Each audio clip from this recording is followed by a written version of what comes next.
Good morning बच्चों। पिछली class में हमने चैप्टर 6 उत्तक स्टार्ट किया था। उसमें मैंने जो पादप उत्तक हैं वो एक फ्लो चार्ट की हेल्प से सारे पादप उत्तक के नाम और उनके मेन पॉइंट्स फंक्शंस आपको बताए थे। अब आज उसी का नेक्स्ट पार्ट कंटिन्यू करेंगे। हमने स्थायी उत्तक पढ़ा था, विभाज्य उत्तक पढ़ा था। विभाज्य उत्तक हमारा उसी वीडियो में कंप्लीट हो गया था। अब जो स्थायी उत्तक है उसके दो प्रकार थे, आपको ध्यान हो, सरल स्थायी उत्तक और जटिल स्थायी उत्तक। अब सरल स्थायी उत्तक आगे 3 प्रकार का था, पैरेन्काइमा, कॉलेन्काइमा और स्क्लेरेन्काइमा। अब ये कहाँ पाए जाते हैं पौधे में और इनके क्या कार्य होते हैं और इनकी कोशिकाओं में क्या अंतर होता है। तो ये 3 नंबर में क्वेश्चन आता है, बहुत इंपॉर्टेंट क्वेश्चन है। पैरेन्काइमा, कॉलेन्काइमा और स्क्लेरेन्काइमा। जो पैरेन्काइमा उत्तक है उसकी कोशिकाएं जीवित होती हैं, इसकी जो कोशिकाएं भी जीवित होती हैं और इसकी कोशिकाएं मृत होती हैं। इनकी जो कोशिका भित्ति है वो पतली होती है और इनकी कोशिका भित्ति कॉर्नर्स पे मोटी होती है और इनकी कोशिका भित्ति जो है वो काफ़ी अधिक मोटी होती है। अब इनके कार्य कई बार ना इसी बेसिस पे आ जाता है, कोशिकाएं जीवित हैं, उनकी भित्ति कैसी है, जीवित है या मृत है, उनकी कोशिका भित्ति कैसी है, उनका कार्य क्या है, और एक उनकी लोकेशन, इसी के बेसिस पे अंतर आते हैं। तो कार्य जो पैरेन्काइमा है इसका मुख्य कार्य है भोजन संग्रह, और अगर इसमें क्लोरोफिल है तो प्रकाश संश्लेषण में भी ये सहायता करता है। दूसरा है कॉलेन्काइमा, इसका कार्य भी प्रकाश संश्लेषण, और दूसरा जो इसका मुख्यतः कार्य है वो है पौधे के भागों को लचीलापन देना। आपने देखा होगा किसी पौधे पे से आपने फल तोड़ना है, थोड़ी सी ऊंचाई पे है, तो आप उछल के उसकी किसी शाखा को नीचे की तरफ खींचते हैं और फल तोड़ के आप वापस उसको छोड़ देते हैं, वो बिना टूटे वापस चली जाती है। तो ये लचीलापन जो उसकी टहनियों में होता है वो किसके कारण होता है, कॉलेन्काइमा उत्तक की वजह से होता है। थर्ड है हमारा स्क्लेरेन्काइमा, ये क्योंकि मृत कोशिकाओं का बना होता है, बहुत मोटी भित्ति होती है इनकी, तो इसका काम होता है पौधे के भागों को मजबूती देना। अब है इनकी लोकेशन, पाए कहाँ कहाँ जाते हैं वो अंतर मैंने इंक्लूड नहीं किया है, वैसे बता देती हूँ आपको। पैरेन्काइमा ये पौधे के सारे जीवित भागों में होता है, पत्तियों में, तने में, हर जीवित भाग में पाया जाएगा। कॉलेन्काइमा ये भी ज़्यादातर जीवित भागों में होगा, तने में जो शाखाएं वगैरह हैं, जो यंग शाखाएं हैं उनमें। स्क्लेरेन्काइमा ये कहाँ पाया जाता है, ये ज़्यादातर पौधे के जो आपके बीज है, बीज के छिलके हैं उनमें पाया जाता है, या जो आपके वहन के लिए उत्तक हैं जाइलम और फ्लोएम उनके साथ पाया जाता है। तो ये इसका मेन काम है बेसिकली मजबूती देना। उसके बाद जो जटिल स्थायी उत्तक है वो 2 प्रकार का था, जाइलम और फ्लोएम।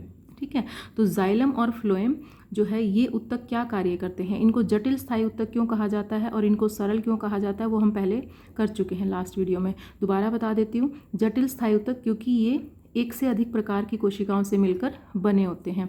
अब इनके अंतर देख लेते हैं। जो जाइलम उत्तक है वो पौधों में पानी और खनिज लवण का वहन करता है, और फ्लोएम उत्तक पौधों में भोजन का वहन करता है। अब इस उत्तक के द्वारा आप सबको पता है पौधा पानी कहाँ से लेता है, मिट्टी से, और किसके द्वारा सोखता है, जड़ों के द्वारा। तो इस उत्तक द्वारा जो वहन होता है पानी और खनिज लवण का वो जड़ों से पौधे के सभी ऊपरी भागों तक होता है। और ये आपको पता है भोजन कहाँ बनता है, पौधे के सभी हरे भागों में, मुख्यतः पत्तियों में, क्योंकि उनमें क्लोरोफिल पाया जाता है। तो फ्लोएम क्या करता है, पत्तियों में जो भोजन बनता है उसको पौधे के ऊपर और नीचे सभी भागों में भेजता है। अब इसकी, क्योंकि ये जटिल स्थायी उत्तक है और ये भी, तो इसकी जो 4 प्रकार की कोशिकाएं हैं उनके नाम क्या क्या हैं, ट्रैकीड, वाहिका, जाइलम पैरेन्काइमा और जाइलम फाइबर। ये भी मृत होती हैं, ये भी मृत होती हैं, और फाइबर स्क्लेरेन्काइमा का बना होता है, ये भी मृत होता है। जो जाइलम पैरेन्काइमा है उसकी कोशिकाएं जीवित होती हैं और इनका काम होता है भोजन का संग्रह करना। जो फ्लोएम की 4 तरह की कोशिकाएं हैं, चालनी नलिका, साथी कोशिका, फ्लोएम पैरेन्काइमा और फ्लोएम फाइबर, ये जो 3 तरह की कोशिकाएं हैं ये जीवित होती हैं, और लास्ट जो फाइबर है वो मृत होता है। आपने देखा होगा ना, जो आपका जूट होता है जिससे चारपाई वगैरह बनती हैं, तो वो एक जो जूट है वो फाइबर ही होता है, फ्लोएम फाइबर ही होता है। अब इसके बाद जो है, जो ये बहुत इंपॉर्टेंट क्वेश्चन, ये 10th में भी करोगे आप, जाइलम और फ्लोएम में अंतर, जैव प्रक्रम पाठ में उसमें भी आएगा, इसको बहुत अच्छे से आप अभी कर लेना।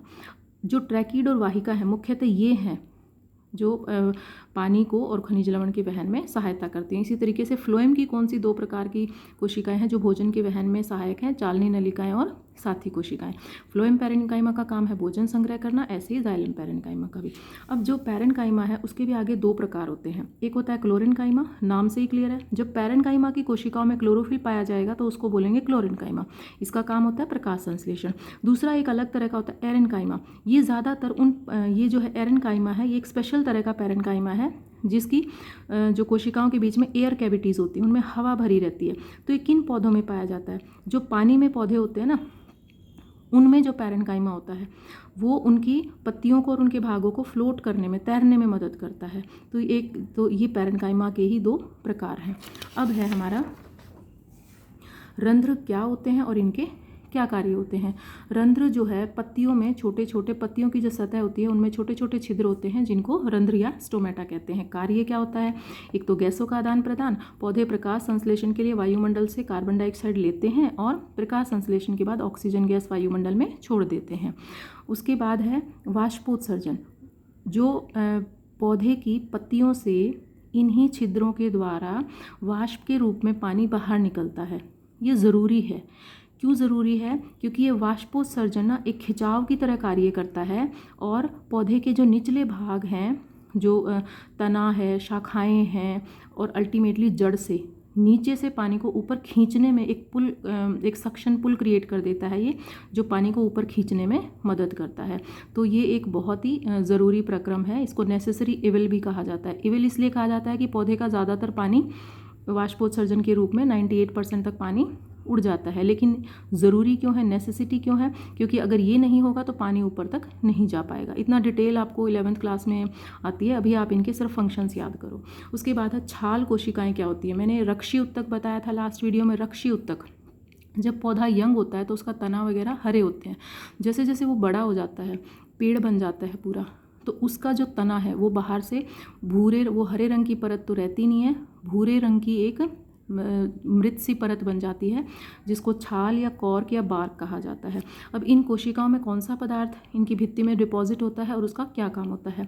जो छाल की कोशिकाएं हैं इनकी भित्ति में सुबेरिन नामक पदार्थ पाया जाता है और ये सुबेरिन क्या करता है, इन कोशिकाओं को हवा और पानी के लिए अभेद्य बनाता है। अब जो हमने इन उत्तकों की बात की, इनके मैं आपको पिक्चर्स दिखा देती हूँ जो आपकी बुक में है।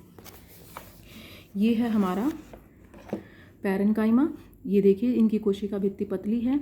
ये है हमारा कॉलनकाइमा, इनकी कोशिका भित्ति जो है वो कोनों पे से मोटी है। ये भी जीवित कोशिकाएं होती हैं और ये भी जीवित कोशिकाएं होती है। इसका ट्रांसवर्स सेक्शन है, ट्रांसवर्स सेक्शन है दोनों का।